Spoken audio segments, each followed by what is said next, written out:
দর্শক, আওয়ামী লীগের রাজনীতি তথা পুরো রাজনীতি থেকেই মৃত্যুর আগ পর্যন্ত ইস্তফা দেওয়ার ঘোষণা দিয়েছেন আওয়ামী লীগ নেতা কামাল আহমেদ মজুমদার, যিনি ঢাকা 15 আসনের সাবেক সংসদ সদস্য, সাবেক শিল্প প্রতিমন্ত্রীও ছিলেন আওয়ামী লীগ সরকারের।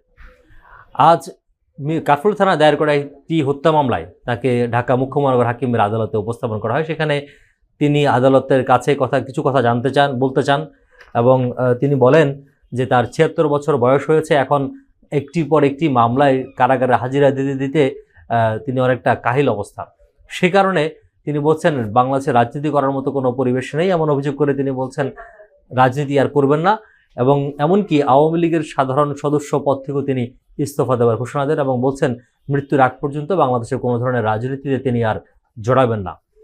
পাশাপাশি বেশ কিছু অভিযোগও করেছেন কামাল আহমেদ মজুমদার। তিনি বলছেন তার এই বৃদ্ধ বয়সেও উচ্চ মাত্রায় ডায়াবেটিস রয়েছে এবং সেইটির কোনো ওষুধ কারা কর্তৃপক্ষ থেকে দেওয়া হচ্ছে না এবং কোরআন শরীফ এই রমজানে কোরআন শরীফ পড়ার জন্য তিনি চেয়েছিলেন কারা কর্তৃপক্ষের কাছে, সেটিও তাকে দেওয়া হচ্ছে না বলে তিনি অভিযোগ করেছেন। তবে মোদ্দা কথা হচ্ছে তিনি বলছেন যে এই বয়সে তিনি আর রাজনীতি করবেন না, অর্থাৎ আওয়ামী লীগ সহ সব ধরনের রাজনীতি থেকে তিনি নিজেকে ইস্তফা দিয়েছেন এবং একই সঙ্গে কামনা করছেন যাতে বাংলাদেশ যুব নেতৃত্বের মাধ্যমে, অর্থাৎ যুব নেতৃত্ব, দক্ষ নেতৃত্বের মাধ্যমে বাংলাদেশ আবার সুসংগঠিত হয়ে বিশ্বের দরবারে মাথা উঁচু করে দাঁড়াতে পারে, সেটির শুভকামনাও তিনি করেছেন।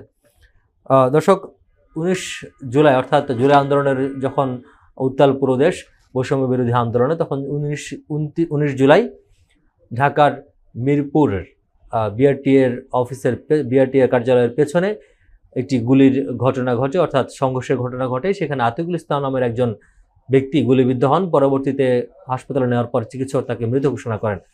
সেই ঘটনায় আতিকুল ইসলামের স্বজনরা 23 ডিসেম্বর 2024 কাফরুল থানায় একটি হত্যা মামলা দায়ের করেন, যে মামলার অন্যতম আসামি এই কামাল আহমেদ মজুমদার, সাবেক আওয়ামী লীগ নেতা।